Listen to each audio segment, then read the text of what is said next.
बिस्मिल्लाहिर्रहमानिर्रहीम। अस्सलाम वालेकुम वरहमतुल्लाहि वबरकातुह। BEC फूड सीक्रेट्स में खुश आमदीद। अल्लाह ताला आपको खुश रखे और आपके लिए आसानियाँ करे, आपके तमाम रंजो गम को खुशियों में तब्दील करे, आमीन। आज हम बहुत मज़ेदार कबाब बना रहे हैं, कद्दू के कबाब। ये देखें माशाल्लाह, ऐसे लग रहा है जैसे आपने इसको चिकन से बनाया है, और जब तक आप किसी को बताएंगे नहीं तो किसी को पहचान भी नहीं हो सकती कि आपने इसको चिकन से बनाया है या कद्दू से बनाया है, क्योंकि इनका जायका बहुत मज़ेदार, बिल्कुल चिकन जैसा लग रहा होता है। और जो लोग कद्दू पसंद नहीं करते उनको कद्दू खिलाने का सबसे बेस्ट तरीका है ये। कद्दू हमारी हेल्थ के लिए बहुत अच्छा होता है। ये हमारे पास 1 किलो कद्दू हैं। इनको हमने पहले अच्छे से धो के छिलका उतार के फिर से धो लिया है। इनको अब हम ग्रेट करेंगे।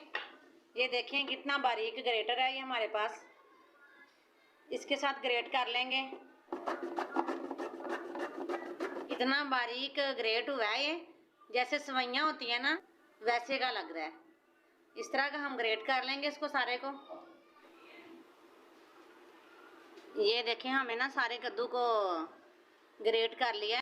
अब इसको एक मलमल के कपड़े में डाल के अच्छे से निचोड़ लेते हैं।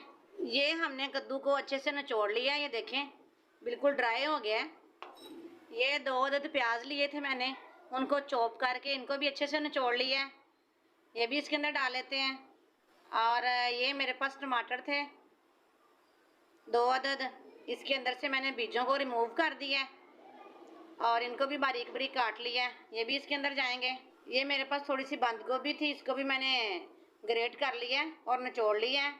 इसको भी इसके अंदर डाल देते हैं। और ये मेरे पास सब्ज़ मिर्चें थी और बीच में 2 रेड मिर्चें भी थी, ये भी इसके अंदर डाल लेते हैं।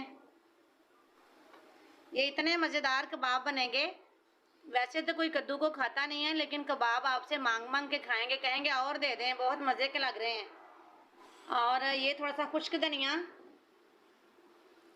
आधा टीस्पून नमक, आधा टीस्पून सुरख मिर्च, और ये ज़ीरा है 1 चम्मच, और ये थोड़ी सी कसूरी मेथी है, ये इसके अंदर डाल लेते हैं।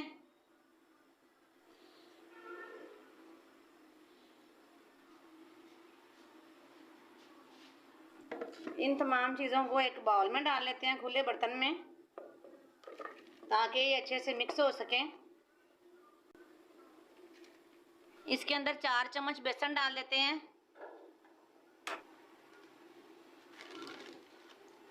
इसको अच्छे से मिक्स कर लेते हैं। देसी अंडा है ये हमारे पास, ये डाल देते हैं।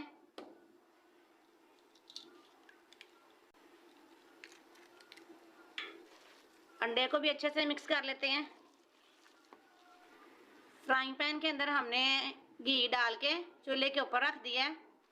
ये थोड़ी सी सब्ज़ चटनी है, ये इसके अंदर डाल लेते हैं। इसको मिक्स कर लेते हैं। घी हमारा गर्म हो चुका है, हम साथ साथ बनाते जाएंगे। ये हमारे पास कुकी कटर है, इसके अंदर डाल के हाथ से भी बना सकते हैं आप, लेकिन ये साइज़ बड़ा अच्छा रहेगा, एक जैसे साइज़ के बनेंगे ये सारे। ऑयल के अंदर डाल लेते हैं।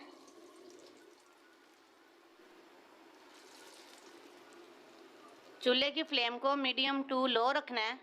इनको एक ही बार बना के प्लेट में नहीं रख देना, एक एक बनाते जाना है और पैन में डालते जाना है, क्योंकि इसके अंदर मसाले डले हुए हैं तो ये पानी छोड़ देगा। ये देखें कितना अच्छा इनका कलर हो गया है, गोल्डन। अब इनको निकाल लेते हैं। तकरीबन 6 मिनट लगेंगे तो ये बड़े अच्छे से फ्राई हो जाएंगे। रेसिपी अच्छी लग रही है तो वीडियो को लाइक कर दें, शेयर भी कर दें। हमारे चैनल को भी सब्सक्राइब ज़रूर करें और प्यारा सा कमेंट भी करें। बहुत बहुत शुक्रिया। अल्लाह हाफिज़।